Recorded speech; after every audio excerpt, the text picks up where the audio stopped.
निम्सक्रेमी YouTube च्यानलमा तपाईलाई अर्को भिडियोमा स्वागत गर्न चाहन्छु। आज हामी यस भिडियोमा हेर्नेछौँ कसरी हामी सजिलैसँग कुनै पनि युट्युब च्यानलको नाम चेन्ज गर्न सक्छौं। सो ढिला नगरी हामी भिडियोतिर जाउँ। यहाँबाट आफ्नो च्यानलमा जानु होला। आफ्नो च्यानलमा गएपछि यहाँ कस्टमाइज च्यानल भन्ने छ। कस्टमाइज च्यानलमा क्लिक गर्नु होला। कस्टमाइज च्यानल क्लिक गरेपछि हेर्न सक्नुहुन्छ हाम्रो युट्युब क्रिएटर स्टुडियो भन्ने खुल्छ। म कन्टिन्यु गर्छु। यहाँ कन्टिन्यु गरेपछि यहाँ हेर्न सक्नुहुन्छ यहाँ चाहिँ बेसिक इन्फो भन्ने छ। बेसिक इन्फोमा क्लिक गरिदिनु होला। बेसिक इन्फोमा क्लिक गरेपछि यहाँ राइडर डेमो भन्ने छ युट्युब च्यानलको नाम। यहाँ सिम्पली क्लिक गरिदिनु होला र यहाँबाट चाहिँ कुनै तपाईलाई चाहेको नाम राख्दिनु होला। जस्तै म यहाँ चाहिँ टेस्ट नेम भनेर नाम दिन्छु।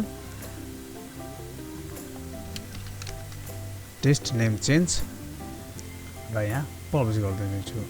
यसरी टेस्ट नेम चेन्ज पब्लिस गरेपछि हेर्न सक्नुहुन्छ अब यहाँ चाहिँ गो टु च्यानलमा क्लिक गर्नु भने अर्को प्यानलमा खुल्छ। अर्को ट्याबमा हेर्न सक्नुहुन्छ टेस्ट नेम चेन्ज भनेर आइसकेको छ र यहाँबाट तपाईहरुले चेन्ज गर्न सक्नुहुन्छ सजिलै यसरी तपाईहरुको युट्युब नेम।